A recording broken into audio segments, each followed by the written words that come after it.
You know the plan, right? What am I saying? You practically wrote it. Everything you need is in your bag.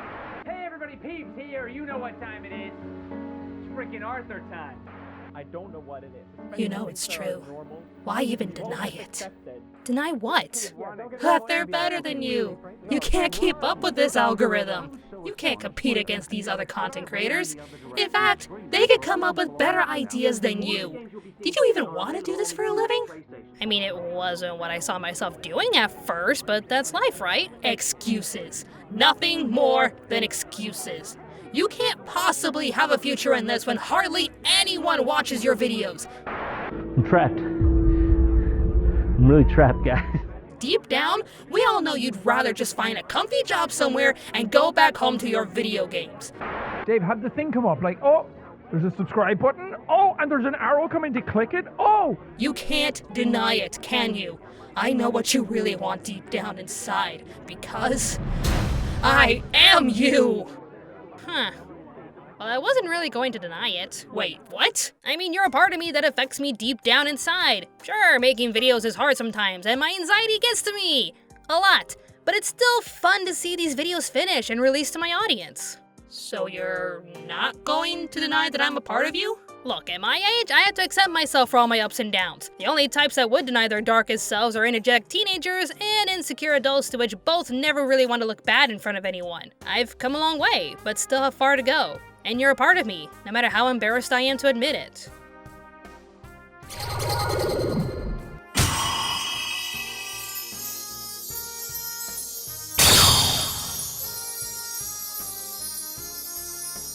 My persona is one little spark. Huh, that sounds about right. Points if you get the reference. And here we have a big Patreon request that took some time to make from Elise R&I. Hopefully I said that right. She asked me to review the anime version of Persona 4, but I felt like I had to play the game first in order to do a proper review. In fact, the Persona 4 game was the first game I played on my Twitch account. Links down below if you want to watch me on Twitch. I'm Kinshiro Muraoka, your homeroom teacher from today forward. Do you have to be? Though I have to point out that I only played the original as I did not have a PS Vita on me or a PS TV, but I was able to look up the things I missed out on from Persona 4 Golden. So after playing the original game and watching both the anime and OVA special for Persona 4 Golden, I can finally get this review on the way. You ready, Teddy? Well, I can barely wait to start! Teddy's puns are unbearable. Look, I'll do my best to cover as much as I can in a timely manner, but there is a lot here, so bear with me. Persona 4, also known as Shin Megami Tensei Persona 4, is a Japanese role-playing game produced by Atlus and released to the PS2 in Japan in July 2008, to which then it was released to the North American audience in December of 2008. The game was popular enough to create more spin-offs like Persona 4 Arena, Persona Q, and Persona 4 Dancing All Night.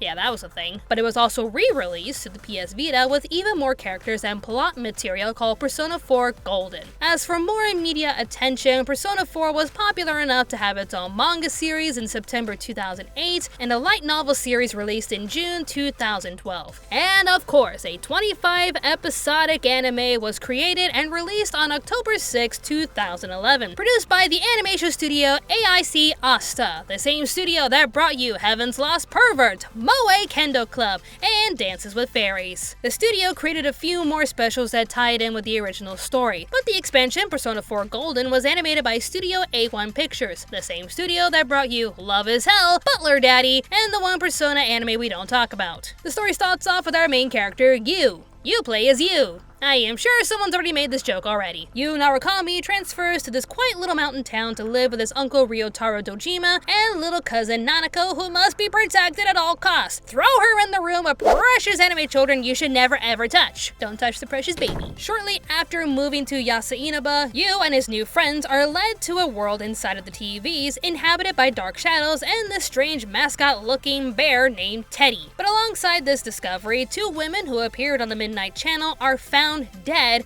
and hanging on top of house antennas. Yu and his friends believe at that very moment that anyone who appears on the channel will end up in the television world and shortly die. So once they awaken their personas, they build up a team to stop these mysterious murders while trying to find the culprit responsible. That's Persona 4 in a nutshell, but there is a lot more to this game and series. The game itself works on a calendar system that gives you a time limit to defeat the dungeons throughout the TV world, and using whatever spare time you have to build up your character and strengthen your bonds with your friends. With each friendship you make, a new social link is formed to strengthen your personas while also adding more to the story. So with everything the game has, can the anime match with only 25 episodes? Surprisingly, yes, and it is to me one of the best anime adapted from a video game. Mostly everything you do in the game is found somewhere in the anime with a few added touches. I personally love how the anime handled the side personas within like 2 episodes, but still makes it pretty charming. I'm just happy to see my favorite fox baby in the anime. Hello. Here's your fox, baby. You're so cute. And throughout this adaptation, I asked myself, how would they handle the silent protagonist? I mean, you are the one playing this character and choosing what to say and do in their shoes. So the game character essentially has no personality aside from your own. So what did they do with him? Hey, you see that? I did. So then you saw... I saw it all. Want a copy? No. It takes understanding to accept it as a whole, knowledge to set the proper pace, courage to attack the mountain of meat, and dedication to keep on eating. All these skills are needed to finish off the Mega Beef Bowl! Dude grew a human inside himself? Good for him. They made him a precious being with a randomly hilarious personality that rubs off extremely well with the other characters. Precious, thy name is Yu Narukami. Chie is sporty, Yukiko is polite yet awkward, Yosuke is a bro, Kanji is a bad boy with a heart of gold, Rize is adorable, Naoto is stoic, and Teddy is... Teddy. So they made Yu a random character that not only brings out the best reactions from the other characters, but also brings out their strengths like you do in the game. I'm honestly pretty impressed with Yu as a character. If there was one character I had to be nitpicky about, it's Brosuke. And you see where I'm going with this. Yosuke is supposed to be a typical teenage boy, given awkward traits and reactions that seemed common for the time. But this kind of behavior hasn't really aged well, so it's kind of awkward for me to play the game and watch the anime now, roughly to when it was actually released way back when. What I mean is, his insecurities tend to control his behavior, which makes him come off as an insensible character sometimes. He pushes the girls into wearing bikinis when he feels like they owe him a favor, and even acts uncomfortable around Kanji soon after they rescued him from his shadow. Not to mention, he didn't even want to step inside that dungeon considering what theme it was, and opted to just leave him there because they really did not want to go inside. Yeah, I don't know if I'm totally on board with this. I might see things that I'll never be able to unsee, and I could lose something I don't want to lose. Shut up! And if that wasn't enough, he signed up all of the girls in their group to participate in the beauty pageant, even the one who was still uncomfortable with her body, but then freaks out when the girls sign him up for a cross-dressing competition as payback. That's one messed up version of fun! A drag show, really? Maybe next time you'll think twice about signing me up for a beauty pageant! I did have one person on my Twitch feed, I am so sorry I do not remember your name, claim that it's more damaging for him to cross-dress as it tends to be more embarrassing and shameful when men do it, but my argument still remains the same. If he didn't want this kind of retaliation, he shouldn't have signed up the girls to begin with. You don't see the other guys complaining. Wait, are you telling me you're actually okay with this? If I'm doing it, I won't be the ugly chick. This is not the time to try and one-up each other. Come on, bro, tell him we're not gonna do it. I'd like to be hot too. Even the one claiming to be the most insecure out of the bunch of them owns the stage with his costume. You go, Kanji! You rock that Marilyn Monroe! I'm not saying as a whole that Yosuke is the worst character of the show or the game. That honor actually goes to Kubo because fuck, he's creepy. He has a lot going for him that makes him a nice character that you root for. He's dedicated to protecting his friends. He suffered a bit when he was moving from town to town while also losing someone he had a serious crush on. He has many insecurities that makes you feel for him, and you root for him and the other characters to get stronger. It's only a nitpick for me, as these awkward moments from him make me question my feelings towards him. Like, dude, Kanji ain't interested in you. We're already shipping him with someone better. What I mean is, this type of behavior would have gotten a few chuckles from the majority of viewers way back when, but the same characteristics being played today would have a reaction like, dude, not cool. So I can't really be too negative as times have changed, and Atlas is a bit more open to the changes of the world, right?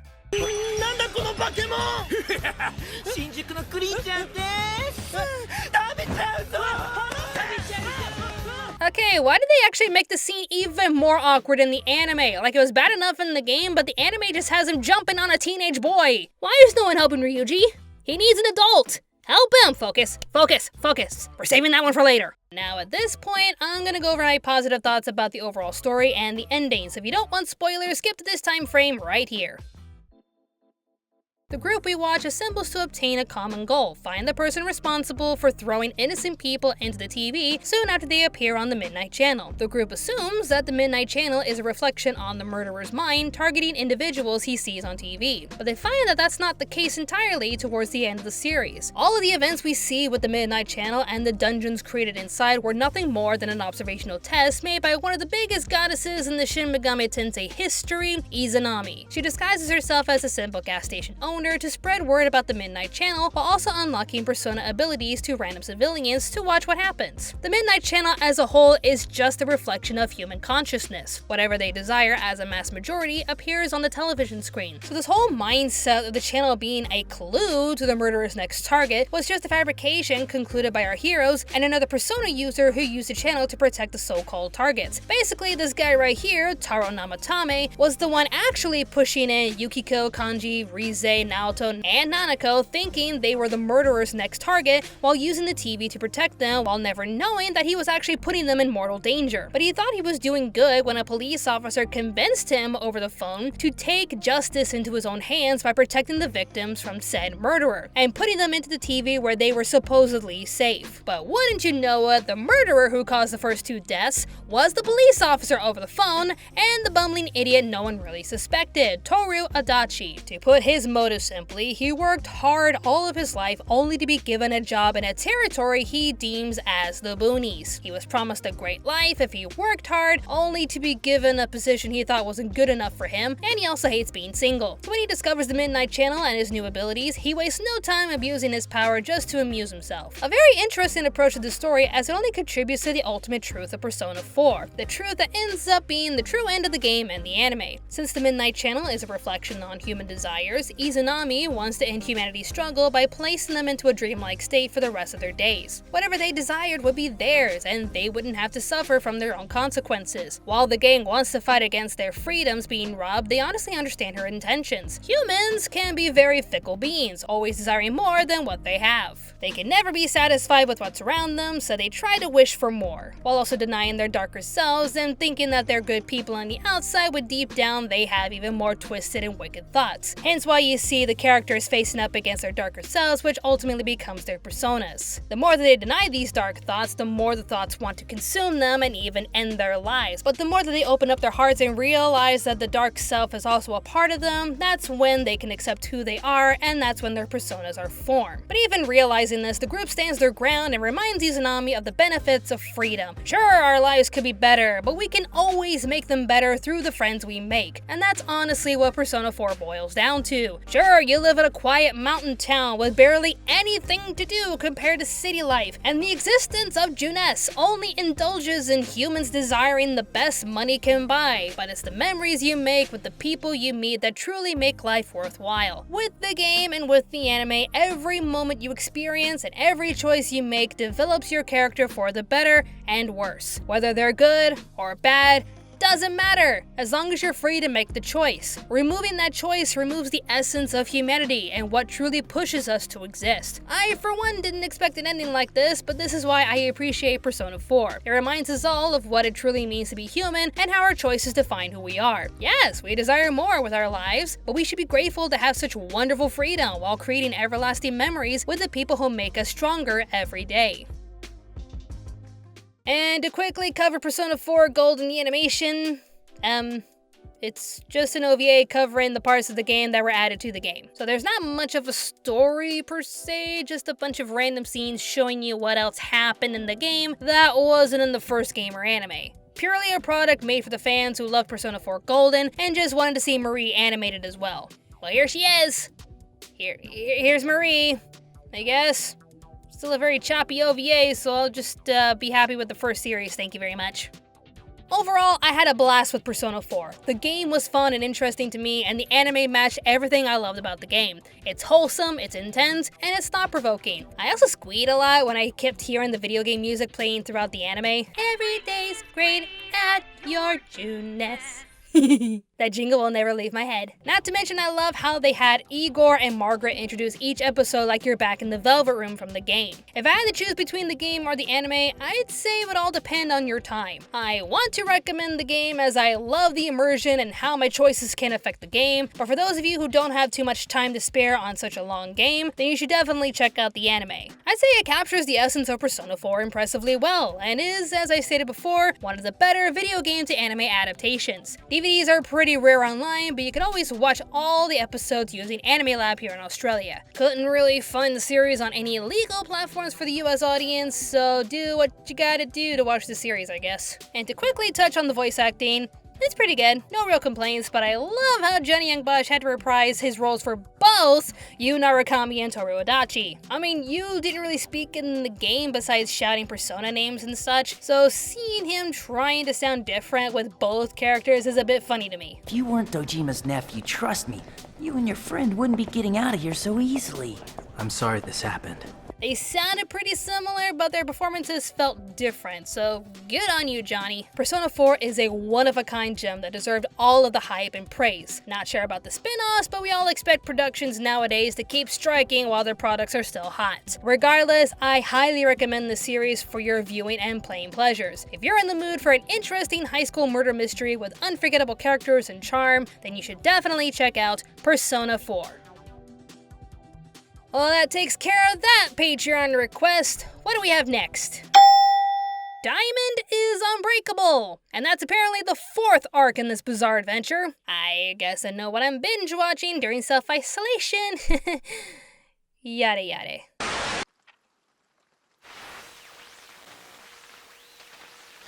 Don't watch an anime called Boku. But I watched the first video, I was like, yo, what the fuck?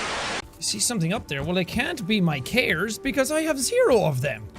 But if you do end up playing it, you play to win. You play for me. You play for honor because I am not going to lose to a diabetic, mentally challenged bear! Am I so out of touch? No, it's the children who are wrong. It's nice to meet you. Hey, no need to be so formal. I've seen you naked. I know what you're all thinking, and no, I am not a high-tech Build-A-Bear reject. It's time to duel! I've got a name. And it's a boy's name, too. You know, Peter says we sound alike. Really? I don't hear it. Actually, I think I do hear it now. Really? Yeah, you know, we've never really had any extended interaction, so I've never noticed it. She's like a daughter to me. I am your daughter! Hey, there's my girl. Oh, shit. Was I supposed to pick you up from ninja practice? That was 11 years ago! Wow, they grew up so fast. Good. Bad. I'm the guy with the gun. Hello, Lucy. This is Gru. Would you like to go out on a date? No. Hi, buddy. I'm your friendly neighborhood police officer. Would you like a glass of water? Yeah, actually. Too bad. Okay, it's time for fish jokes. Why fish jokes? Oh, just for the halibut. Ah, waka waka.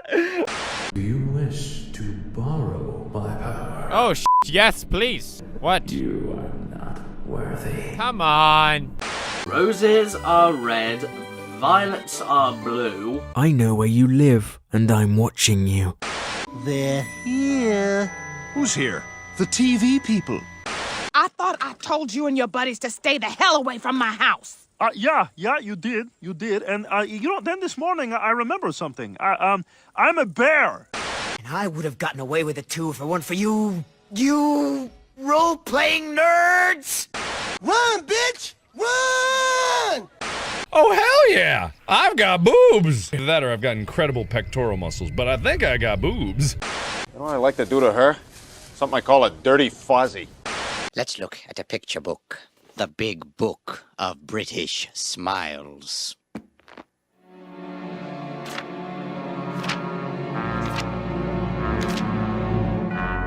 That's enough! That's enough! Okay, so for those of you who didn't watch my Twitch stream, I chose Yukiko as my waifu, but now I feel like I should have chosen Rize. I mean, Yukiko is sweet and all, but I kind of feel bad for not acknowledging the one girl who tried her hardest to get us to notice her. Senpai will notice you next time, my dear! So if you played the game, which girl did you choose to be your waifu? A part of me wanted Kanji as my husband, but I ship him way too hard with Naoto. Best shipping ever for the franchise! And again, you can watch me play games like Persona 5 and Animal Crossing on my Twitch channel, so be sure to click on the link down below to check it out. I usually post my next stream and next video idea on Facebook and Twitter, so be sure to follow us by using the links down below as well. Thank you so much, Elise, for suggesting this series and for supporting our channel, and I want to thank everyone else on Patreon just for helping this channel stay alive. Seriously, I cannot thank you all enough. And of course, thanks to all of you for watching this video. More awesome videos will be on the way, so stay tuned to Anime America.